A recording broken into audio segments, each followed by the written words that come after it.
Ancestor work. I'm going to give you the basics on how to create an ancestor altar and get started on connecting with your ancestors. So, the first thing that you want to do is you want to purchase a white tablecloth or some kind of white altar cloth.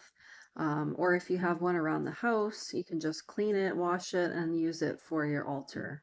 You can also get some kind of cross to put on the ancestor altar. And a bowl of water is good to help you communicate with spirit. And once the water gets cloudy, so I would say after a few days, you'll start to notice a change in the water. That's when you want to change it and put some fresh water in the bowl or in the glass that you're using. I would also wash it out as well with soap and water, especially if it leaves residue in the glass or the bowl. You can also offer your ancestors occasionally a bowl of Florida water.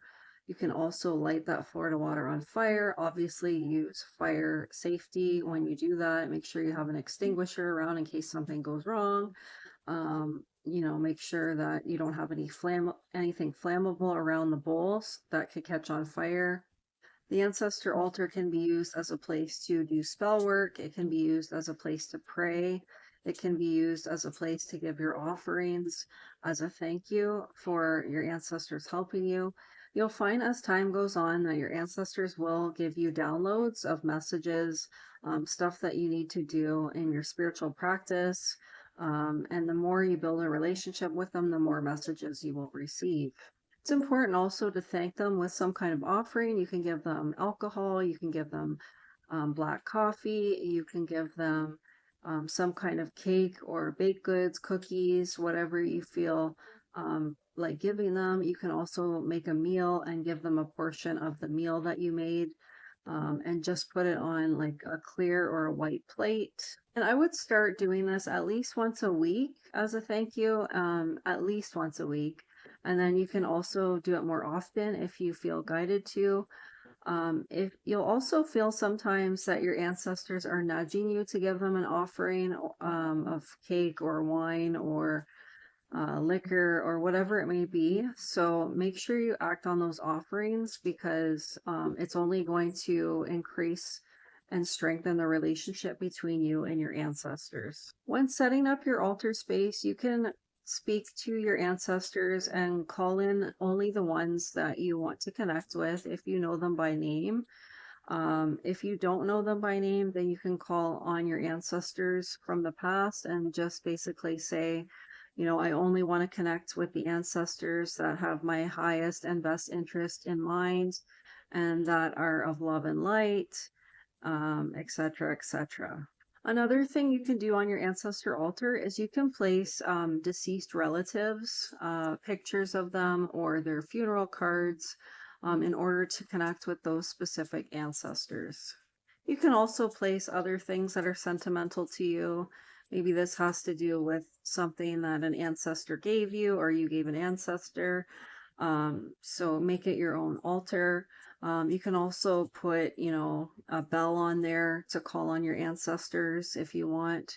You can put, another thing is you want to put a white candle. Always have a white candle on your ancestor altar. And you can burn it while you talk to them or while you pray to them, and then, extinguish it when you're not at the altar. For the offerings, when you put an offering on your altar, I wouldn't place it on there for longer than I know a lot of books or other spiritual practitioners say 24 hours, but I leave my offerings on the offering table on the ancestor altar for up to 48 hours. So you can leave it on up to 48 hours. And then when you dispose of it, what I do is I put the offering in my backyard.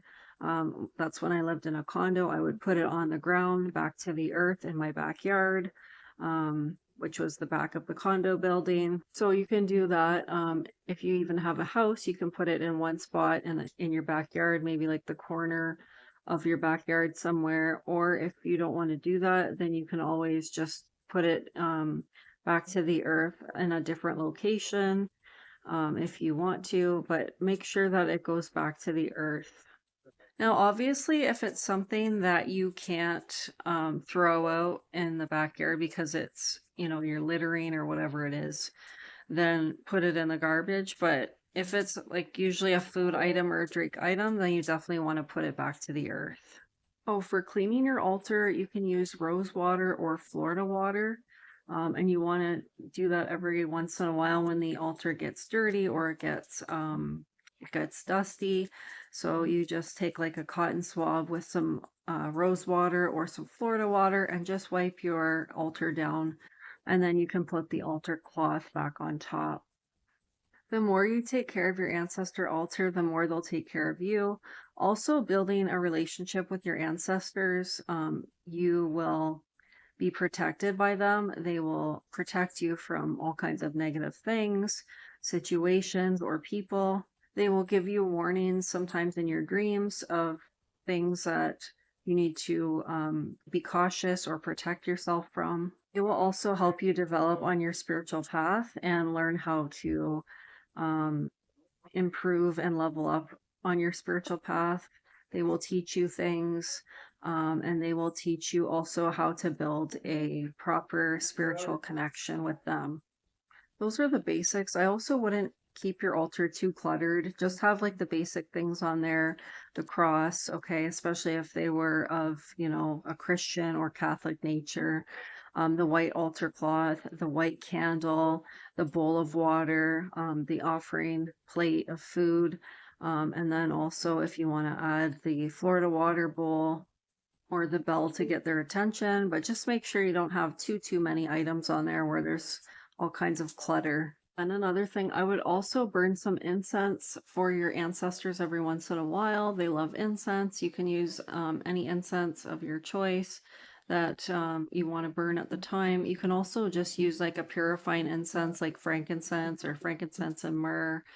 Um, you can cleanse your altar too if you want with sage or Palo Santo. You can also place crystals on your altar if you want. And every, say holiday or whatever, like say it was Christmas or Easter or Valentine's, you can like put some themed things on your altar for those seasons or for those holidays.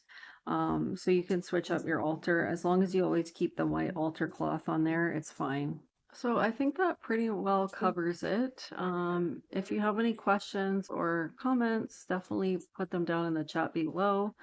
But those are like the basics of working with your ancestors, and I really recommend doing that, setting up an altar for your ancestors because it is so rewarding on your spiritual path to connect with your ancestor. They can bring you protection, they can bring you a lot of knowledge on your spiritual path, and they give you downloads and everything. It's just a very special connection that you wouldn't have otherwise. If you guys like this video, please follow me for more like this. Please also share this to help somebody you know.